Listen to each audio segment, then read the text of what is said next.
Está. Bueno, buenas noches, bienvenidos.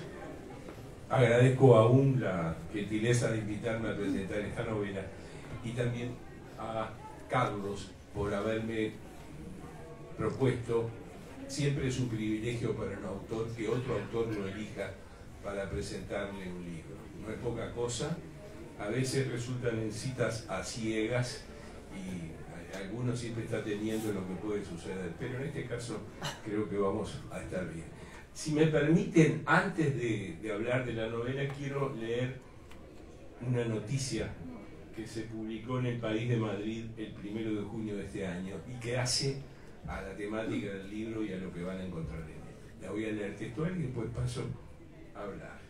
Los obispos españoles admiten que al menos 728 miembros de la Iglesia Católica están acusados de abusar de menores desde 1945 hasta finales de 2022. Este es el último avance de datos de la Conferencia Episcopal Española, aportado este jueves en Madrid en la presentación del informe para dar luz de la CEE, el primer documento que presenta la Iglesia en España sobre la pederastía. También ha informado por primera vez el número de víctimas, 927. Todos estos datos solo corresponden a los que han recibido las oficinas de protección del menor de las diócesis y las congregaciones desde 2019, cuando abrieron sus puertas a estas denuncias. Este cómputo, por lo tanto, no incluye el número de todos los casos que conoce la Iglesia con anterioridad a este año. Una información que sigue ocultando. Tampoco recogen todos los casos que han recibido por otros canales, como los 503 que el país les entregó entre 2021 y 2022 en varios informes. Desde ese medio millar, los obispos dicen que solo 191 están siendo estudiados en las oficinas para poder culminar con ellos el proceso pastoral o judicial oportuno. Cierro la cita. Bueno, esto hace a esta formidable novela que voy a presentar y que se llama Vampire, no Vampire, por favor, Vampire. ¿Ah? Es importante el título, muy importante, es un título llamativo, distinto, y que yo debo reconocer que cuando la leí en el concurso de la Intendencia de Rocha, la vi como una novela despegada del contexto del concurso de esa intendencia. Despegada en muchos sentidos, sobre todo por el tema. Los concursos a veces abundan en temáticas o en propuestas que no tienen un nivel interesante, o por lo menos en el conjunto abruman al jurado, que está deseando encontrar algo que realmente justifique el trabajo que está haciendo. En ese caso, yo pensé cómo y por qué está compitiendo este texto que debería ya estar publicado. Yo quedé sorprendido de la intensidad de la novela, del peso del tema y de cómo está desarrollado. Me llamó también la atención la época. Comienza en 1969 y culmina alrededor de 1985. Fechas también de alguna manera significativas, de acuerdo al proceso de lo que se narra. Hay un comienzo impactante en un Cantegril a partir de una inundación del arroyo, algo que hoy sigue sucediendo, ¿verdad? Pero estamos en 1969, un año muy especial, se acababa de conquistar la luna, por ejemplo. Y ahí, en ese lugar, hay una tremenda descripción por parte de Carlos del sitio geográfico, de lo que sucede, de la valoración que hace de la tragedia, de esa gente agrupada en un Cantegril que ve cómo la crecida del arroyo, estamos hablando de Euskal Herria, ¿verdad? De esa zona, porque él se encarga claramente de ubicar la situación en el mapa montevideano. Y en esa tremenda jornada de la inundación, de la gran correntada del arroyo, desaparece un niño que se llama Danielito, que será el motor de lo que habrá de suceder después. Madre y hermano de Danielito viven en los años subsiguientes con ese vacío, esa ausencia inexplicable y dolorosa. Primer nota que rescata a la historia de la novela de ser un caso puntual, de ser una referencia anecdótica dentro de un argumento. Estamos hablando de un desaparecido, estamos hablando de una situación no resuelta y estamos hablando de un vacío que queda ante un niño que desaparece sin dejar huella y sin permitir que su madre y sus otros dos hermanos, por lo menos uno, Alejo, intenten encontrarlo en medio o después de esa tremenda situación de la inundación. A partir de ahí, de esa desaparición y de esa tragedia sin ningún tipo de dudas, se va a desarrollar la historia de Vampir, que va a tener alternativas muy bien señaladas y ubicadas. Por ejemplo, uno puede pensar que esos familiares de Danielito, su madre, que ha tenido hijos con otras personas, cada hijo desde un padre distinto,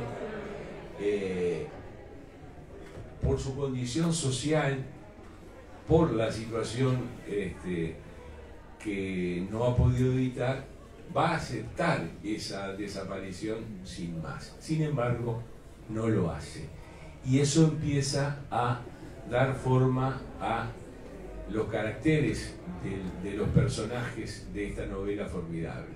¿Por qué? Porque es gente de una extracción muy humilde, pero tiene capacidad para sentir esa ausencia, que podía significar, por ejemplo, una boca menos que alimentar en ese contexto. Sin embargo, tanto la madre como el medio hermano Alejo no van a olvidar nunca a Danielito. Sin embargo, podría darse que esos personajes quedaran congelados en esa miseria, y sin embargo el autor, con gran habilidad narrativa, los deja de alguna manera escapar a esa miseria inevitable, que la miseria, según el autor, es el escalón inferior de la pobreza. Ese límite que marca cierto dramatismo en la existencia, cierta situación sin solución. Madre y sus dos hijos pasan de un rancho a un apartamento de material. Fíjese la palabra, la diferencia entre la vivienda digna y la que no lo es el material con que está construida. Se pasa de la chapa, del cartón, de la artillera, de lo que sea, a un apartamento hecho de bloques, de ladrillos, de lo que fuere. Esa diferencia va a ser fundamental para esta familia, que por supuesto recibe su apartamento a través de una ayuda estatal, pero a partir de esto su existencia se supera y los hijos de Ernestina progresan, estudian y hacen de esa superación la consecuencia de la cultura que reciben, de la enseñanza. Y eso es muy importante de señalar, porque Regeman no cae en lo esperable. Alejo y Claudia van a estudiar y la educación los hará zafar de la miseria. Pero eso no significa, desde ningún punto de vista, que olviden su origen, y por supuesto que olviden al hermano Danielito, tan trágicamente desaparecido. Y a partir de esa situación tan traumática, que es el motor de esta novela, Danielito va a representar muchos temas importantes. La inocencia, es un inocente, es alguien que no pudo sobrevivir o no pudo escapar a esa correntada y ha desaparecido, como ya dije. la ausencia y el hecho de no saber si vive también actúan como un tema poderosísimo dentro de esta trama. Danielito es una víctima de algo que solo se define cuando ingresa en la novela el cura Pepe. Y es a partir de la presencia de este sacerdote en que vamos a empezar a desentrañar el misterio que rodea la desaparición de Danielito. Yo no voy a dar a partir de ahora más referencias argumentales, porque sería traicionar un poco las expectativas del lector de esta novela necesaria, imprescindible y adecuada, inclusive en un momento, y eso es una coincidencia, en que el tema de la pederastía y de las víctimas menores en situaciones sexuales está encima de la mesa. Pero no piensen que eso está funcionando en concordancia con lo de la novela, porque lo de la novela es mucho más tremendo en muchos sentidos. Y en ese sentido es evidente que la literatura de ficción, cuando toma un tema como esto, logra un acercamiento a la esencia de la tragedia mucho mayor que cualquier nota periodística, informe de prensa, relato de crónica. La ficción es el instrumento en donde el drama humano se puede reconocer con mayor profundidad y dramatismo. Estamos hablando a partir del ingreso del padre Pepe de religión, de la iglesia, de la pedofilia, del abuso, de la crueldad, de el destino fatal de un inocente, de su desaparición, de la imposibilidad que tiene la familia de cerrar ese tema de alguna forma porque no lo ha encontrado, no sabe qué le pasó. Podríamos pensar que con esa temática y esa sucesión de situaciones traumáticas, el autor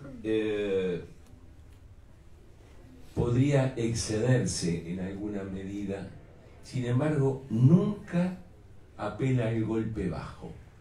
El punto de vista del libro, que es muy importante en cualquier libro, es el del narrador omnisciente.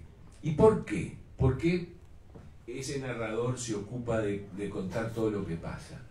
Porque en el lenguaje que emplea, en la sintaxis, en el estilo seco, directo, absolutamente objetivo, claro, sin ningún tipo de mecanismo de distracción, va a ir introduciéndonos en un mundo tenebroso. Ese mundo tenebroso incluye la descripción de un monstruo como el que hoy ocupa la página de los diarios, pero es un monstruo peor todavía, es un monstruo mucho más perverso y mucho más dañino, porque no se trata de un solo niño, se trata de muchos. Y en ese sentido, hasta es honesto el autor en no ensañarse con esa persona terrible que es el padre Pepe, porque inclusive establece una motivación fisiológica para lo que este hombre siente.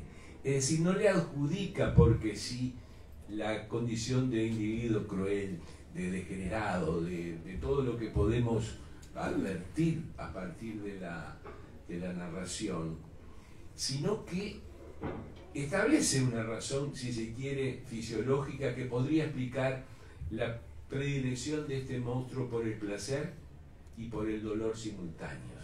Y no quiero abundar en la descripción de lo que le sucede, pero sí rescato la actitud del autor de no establecer razones porque sí, porque a mí me parece y porque yo digo, ¿sí? Le da la chance de que podamos verlo como un enfermo, que sin duda lo es, pero eso no lo rescata de los pecados que acumula este sacerdote. Dentro de esa estructura clara que tiene la novela, yo advierto algo que está funcionando de manera admirable, que es la estructuración en capas de significado. ¿Qué quiero decir con esto? Nosotros, los autores, a veces escribimos y sobreescribimos, y en cada capa hay un sentido que el lector lo encuentra o no lo encuentra, lo ve o no lo ve, pero está. Y en ese sentido es muy hábil lo que hace Carlos, porque establece esa sucesión de capas de significado que a partir de los hechos introduce la idea de la desaparición, la idea de la búsqueda, la intervención de la policía, el rol que juega la Iglesia en toda esta situación, el rol que después va a jugar la justicia y el rol que va a jugar el periodismo, ¿verdad? Que es un conjunto de instituciones o de posibilidades o de escenarios, mejor dicho, que van a ir imbricando esa trama y le van a ir dando un sentido y nos va a ir asombrando a medida que esta trama avance, porque el motor que sostiene esta trama es la voluntad inquebrantable de la familia de Danielito para encontrarlo, pero sobre todo para saber qué pasó y por qué pasó, quién lo hizo y con qué sentido está esa acción. Entonces encontramos que hay una familia que no se da por vencida, que eso es muy importante. Es una familia que se enfrenta a poderes que sustentan de alguna manera la situación de imposibilidad de encontrar o de castigar al culpable. Hay una manifestación del mal. El mal siempre es incomprensible, ¿verdad? Es decir, se puede explicar el bien de alguna forma, pero la consistencia, la sustancia del mal muchas veces escapa a nuestra comprensión. Y eso está muy bien establecido en la novela. Es decir, nosotros asistimos a un hecho monstruoso, pero ese hecho, más allá de que puede haber una explicación, como ya dije, psicológica, fisiológica, por parte del monstruo, nunca llegamos o no podremos entender nunca la razón de ese mal. Y el mal siempre es algo que nos interpela, mucho más que el bien. Entonces, a lo largo de ese tiempo que transcurre, 26 años desde la desaparición a la resolución del conflicto, vemos cómo esa familia va superando obstáculo tras obstáculo para llegar a ubicar lo que pueda quedar de Danielito y entender qué le pasó. Ahí hay también una soberbia caracterización de la Iglesia como institución milenaria capaz de proteger a sus miembros más allá de toda consideración ética, moral, de justicia o de lo que fuere. Pero ¿qué pasa? La justicia también tiene sus límites, porque hay un factor que es la caducidad del tiempo del delito, por lo tanto hay una prescripción y eso está determinando la posible intervención o no de la justicia. Hay también una reflexión sobre la utilidad o posibilidad o sentido del sentimiento de venganza. Es magnífico cómo Carlos desmenuza ese sentimiento, sobre todo en la mente de Alejo. ¿Qué hacer con esa necesidad de venganza? ¿qué tanto me puede servir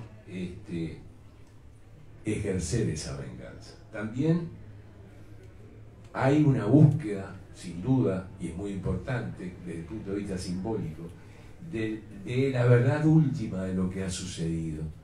Se busca la verdad, se busca la justicia, se buscan restos, se busca un culpable y se busca una razón para que todo eso sucediese. Entonces, en esa conceptura de varias capas de significado, la novela cobra un peso terrible. Es una de las novelas, no tiemblo en decirlo, que más fuerza como historia y como significado va a tener dentro de las que se publiquen este año, sin duda, sin duda. Va a ser una de las grandes novelas. Ella lo es. Está también la paradoja de proteger al monstruo, por ejemplo, que se da por la iglesia, pero también se da por la justicia, que no puede intervenir. Y se da también en el derecho a recuperar lo que pueda quedar de Danielito, no importa cuánto sea ni qué sea, pero hay una necesidad familiar y afectiva que obliga a esa búsqueda también de lo que pueda quedar de este niño. Y bueno, la novela encuadra un drama social dentro de parámetros que nunca caen en el panfleto o en la simplificación. Y plantea, y con esto quiero cerrar mi presentación para dialogar un poco con el autor, ¿sirve la venganza? ¿Alivia encontrar los restos? ¿Existe la impunidad? ¿La miseria se supera por la educación? Y muchos otros temas que felizmente están dotando de una significación y un peso muy importante a esta novela formidable que, después de haberla leído en el concurso, la he vuelto a leer y en mi segunda lectura reafirmo todo lo que pensé cuando la leí para el concurso. Estimado Carlos, dicho todo lo que dije, me gustaría, si podés, contar de dónde surge todo este proyecto tan estremecedor que nos has contado. Hugo, si puedo encontrar alguna palabra para hablar después de semejante presentación, o si no, podemos hablar de alguna otra cosa. Bueno, quiero agradecerles a todos por haber venido y bueno, muy especialmente, obviamente, a Hugo. Lo que me gustó al principio de todo, el origen, el germen de todo, fue esta idea. Un individuo se descubre que secuestró a un niño, pero eso se descubre mucho tiempo después, pero el niño no aparece. Entonces la justicia interviene y, bueno, se sabe positivamente que el tipo lo secuestró. Por lo tanto, es un delito activo, ¿verdad? Delito común, activo, Código Penal usual.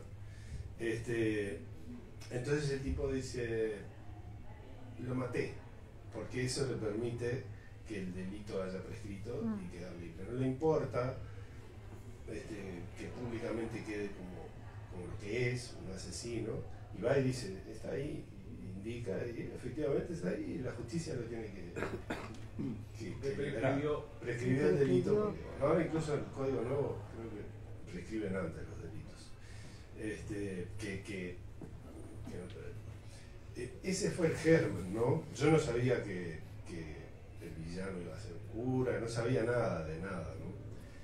Pero esa idea la tenía y fue como creciendo, como una cebolla, no sé, fue creciendo para todos lados. Claro, lo que pasa es que a través del cura vos introducís ahí una serie de situaciones interconexas que le dan una dimensión absolutamente humana y extendible a cualquier lugar del mundo. Es decir, lo que acabo de leer al principio de la pedofilia en España, por ejemplo, o las investigaciones que ha hecho el Vaticano y todo lo que ha saltado, bueno, convierten esa elección tuya de ese personaje, no diré en un acierto, porque no se trata de una novela, uno no puede acertar o errar en un personaje en ese sentido, digamos, pero hay, digamos, un peso muy grande si se trata de un religioso, y si se trata de un hombre de Dios.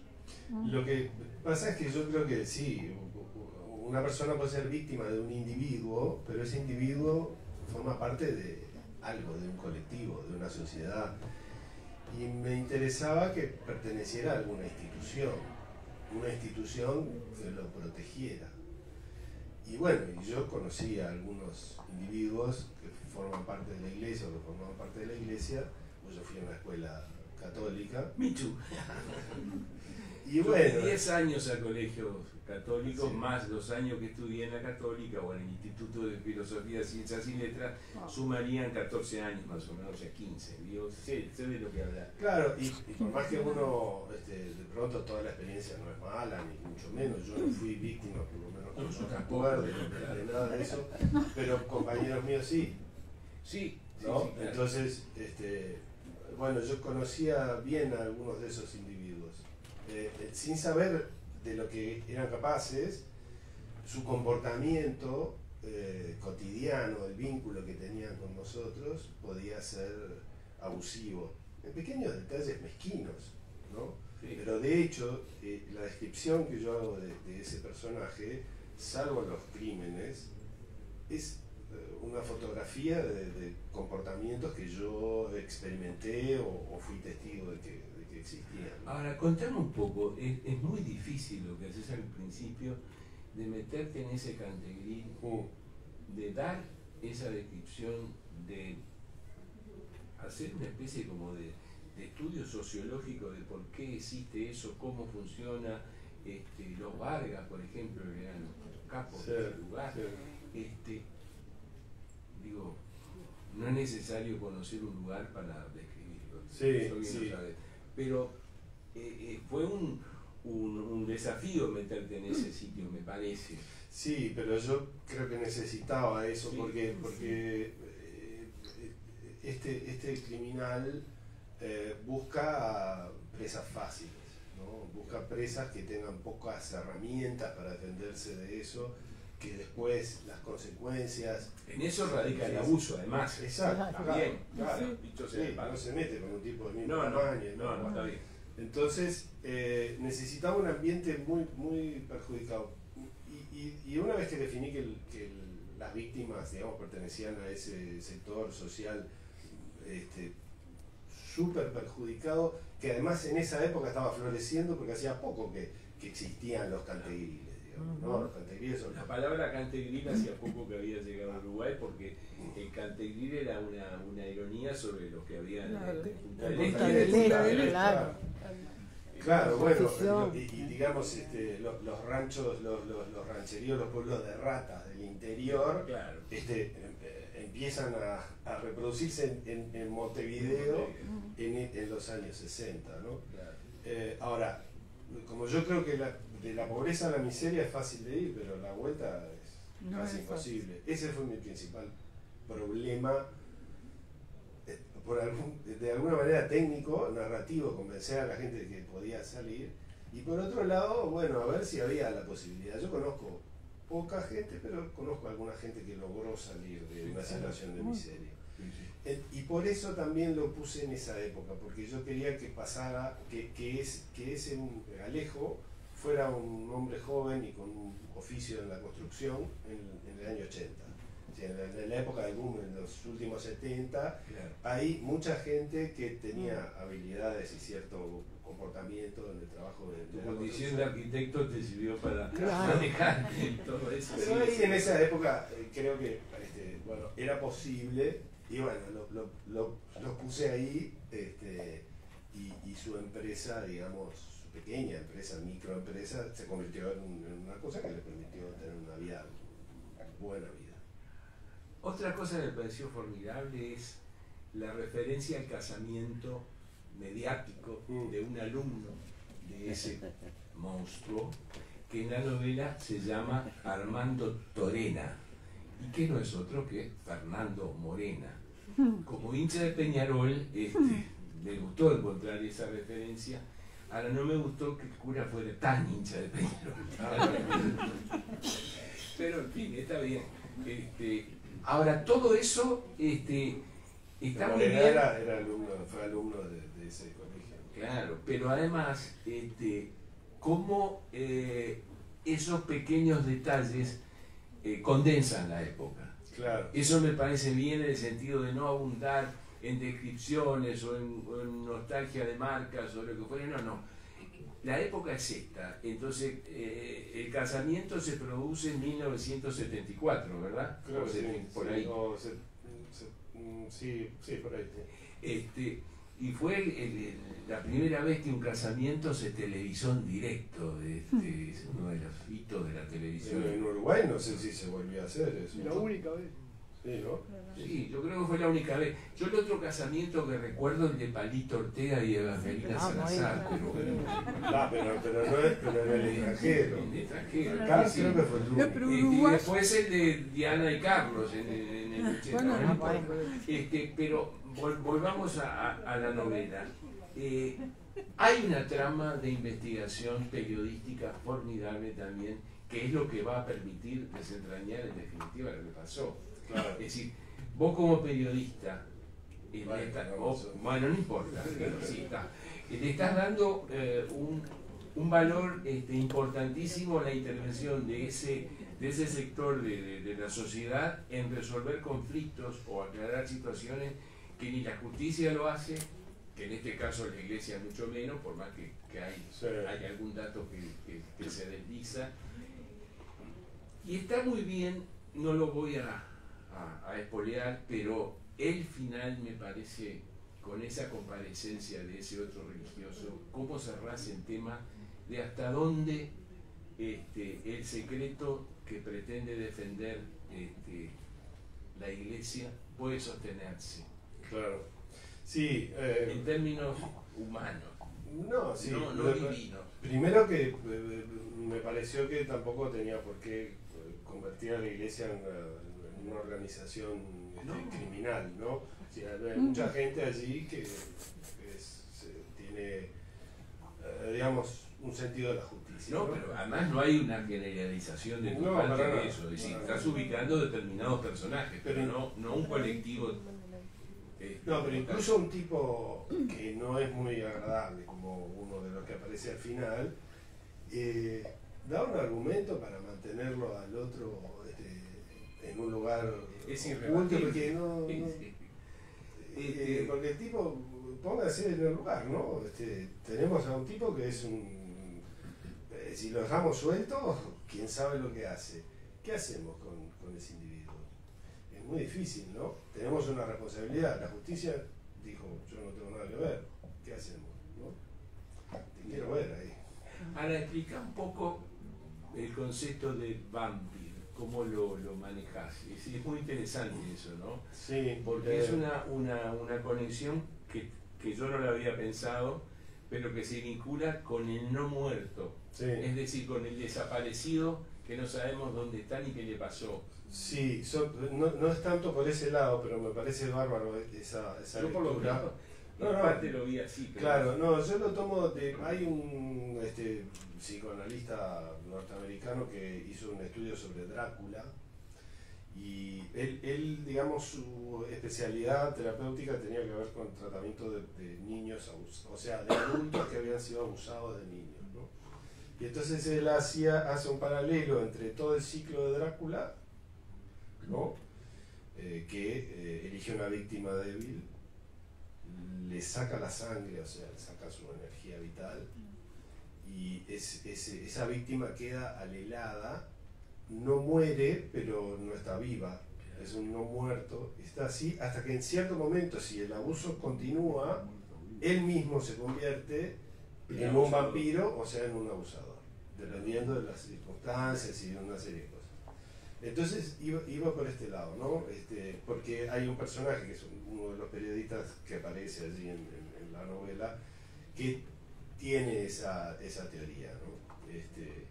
Y que me parece es bastante convincente. Yo no sé los psicólogos que podrán decir de eso, pero si uno lee el libro de este hombre, que no me acuerdo cómo se llama, bueno, pero en tu libro eso tiene una validez. sí, y vos mandás en tu novela, nadie te puede cuestionar que... no, está bien.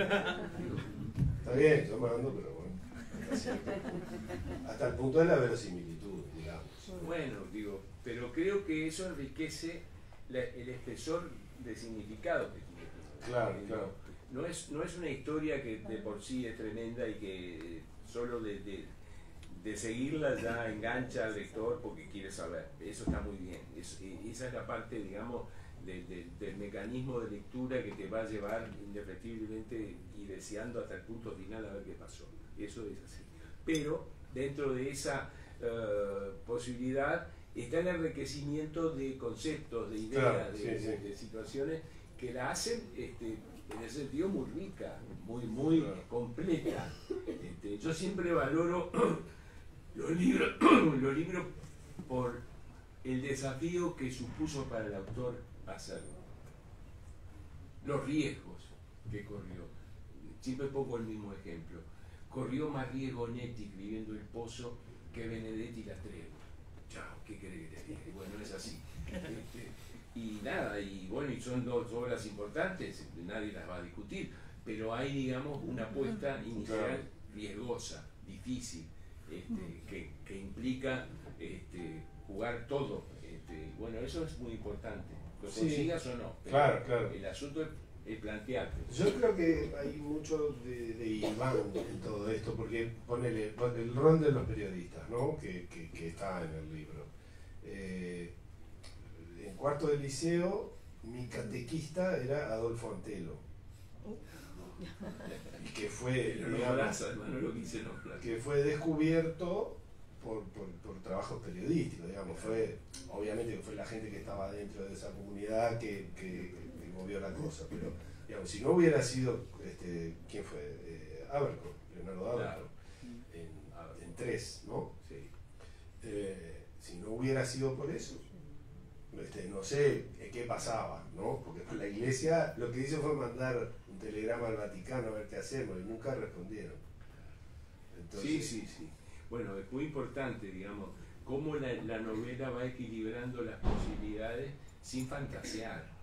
Claro. En el sentido, ¿cómo puede resolverse esto dentro de la complejidad que plantea por medios creíbles y factibles? Eso está muy bien. Creo además que el otro acierto es la época que elegiste. Yo celebro que no haya celulares, que no haya internet, que no haya redes, porque eso hubiera fue previo a todo eso. Alterado todo innecesariamente. Entonces, esa asepsia total en cuanto a los medios tecnológicos que pueden colaborar, el tema de la foto, por ejemplo, no toque, póngase los guantes para no... Digo, todo eso me parece formidable, y que recién al final empieza a insinuarse la existencia de Internet. Lo que menos le perdona a la madre es haber retenido de esa foto. Sí, por supuesto, pero bueno, era una manera también de ayudar a resolver el misterio, ¿no? No, claro, sí. Nos quedan 5 minutos antes de que nos echen. Sí, van a aplaudir Martín en cualquier momento, pero aprovechemos que... Vamos a redondear algo que también me interesó mucho. ¿Investigaste mucho dentro de la iglesia? Digo, cuando hablo de investigar, hablo empaparte de los ritos, de los protocolos internos de esa congregación, en fin, todo eso que hace y que existen, esas barreras, ese secretismo, esa forma de llegar hasta la cúspide del poder, sorteando secretarios y actitudes de reserva mental. Sí, no tanto una investigación, sino yo me puse en el personaje que está haciendo una búsqueda y empecé a hacer llamadas a ¿Ah, sí? Sí. Ah, Entonces, pidiendo una sola cosa, ¿no? Ver una foto. ¿Ah, sí? Sí, me quería ver una foto. Y no pude. no pudiste. Una foto de un grupo de escolares, ¿no? Una pública. Quiero decir, algo que no era nada secreto. Y no se puede, pero bueno, está, yo qué sé. Me imagino que alguien con, no sé, Leonardo Abercon, Gabriel Pereira, periodistas de investigación, Roger Rodríguez, ¿no? Van y consiguen, ¿no? Bien. Obviamente. Ahora vos tenés claro que cuando bueno, ya está circulando el libro, cuando alguien lea este libro dentro de esas esferas que vos intentaste en vano superar para llegar a una foto, no le va a hacer gracia, me parece. O por lo menos van a... ¿Te parece? te van a señalar. No, pensé que... No, este tipo de digamos, de libros, es decir, yo decía que la ficción supera todo, permite contar lo que de otra manera no podría trascender. Yo me acuerdo que hace unos años tuve una mesa redonda en un festival de novela negra que se hizo aquí. Estaba el escritor Juan Madrid, español, y bueno, me invitaron a mí. Y era el pleno desenlace del caso Nisman. Y el caso Nisman estaba siendo ventilado, no se sabía qué había pasado realmente, si se había suicidado, si lo habían matado. ¿Sí? Yo dije, bueno, la única solución posible para el caso Nisman es que un escritor argentino o el que sea escriba una novela y cuente lo que pasó desde el punto de vista de la ficción y le dé un final que lo podrás creer o no lo podrás creer, pero es una manera de interpretar y de entender qué pasó. Pero vos sabés que yo creo que, o sea, la ficción tiene la capacidad de resolver esos problemas. Claro, es la única que tiene la capacidad de, allá está Martín, hace así, bueno, vamos a redondear porque si no lo complico. Digo, redondeando, tienen que leer Vampir de Carlos Reckerman, no se lo pierdan. No se lo voy a leer. Es uno de los libros, sin duda. Gracias.